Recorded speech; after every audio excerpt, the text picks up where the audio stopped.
কোরআন থেকে বরকত লাভের 6 নম্বর উপায় হচ্ছে কোরআন থেকে শিফা নেওয়া। আল্লাহ তাআলা পুরো কোরআনকেই আমাদের জন্য শিফা হিসেবেও নাজিল করেছে এবং বিশেষ কিছু আয়াত সূরা নির্দিষ্টভাবে হাদিসে এসেছে যেগুলো আমাদের জন্য শিফা।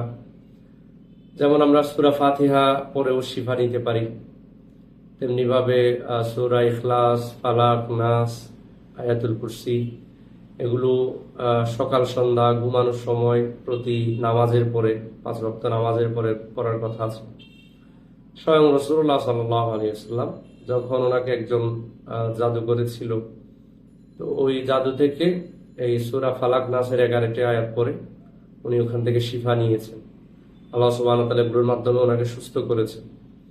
তাইলে আমরাও এই সূরা থেকে অথবা আল্লাহ সুবহানাহু ওয়া তাআলার এই কালাম থেকে, কোরআন থেকে শিফা নিতে পারি। তেমনি ভাবে ঘরে সূরা বাকারা, সূরা আলে ইমরান পড়ার কথা আছে। আমরা ঘরে খারাপ জিন, শয়তান যেন আশ্রয় না নেয় তার জন্য কত কিছু অবলম্বন করি, শিরকি পন্থা, কুফরি পন্থা বা বিদাতি পন্থা অবলম্বন করি। অথচ হাদিসে সূরা বাকারা বা আরেক হাদিসে সূরা আলে ইমরান পড়ার কথা আছে।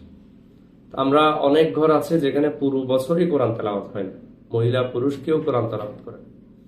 এরপর আমরা আবার বিভিন্ন পন্থা খুঁজি কিভাবে আমরা ঘরকে যে দুষ্ট শয়তান জিন থেকে নিরাপদ রাখি, অথচ স্বয়ং কোরআনে আমাদের জন্য শিফা আছে।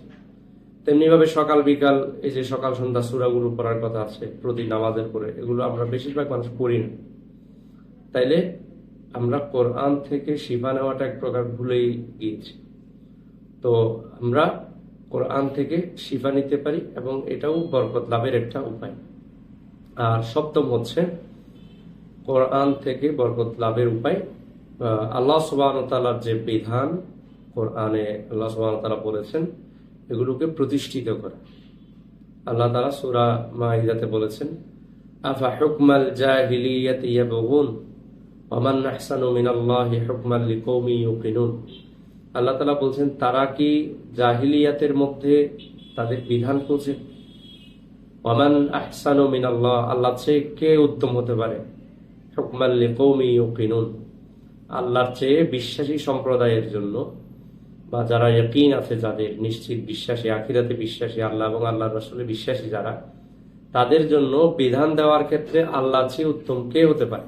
তাহলে আমাদের জন্য আল্লাহ তাআলার পক্ষ থেকে যে বিধানগুলো এসেছে সে বিধানগুলো থেকে উত্তম কোনো বিধান হতে পারে না।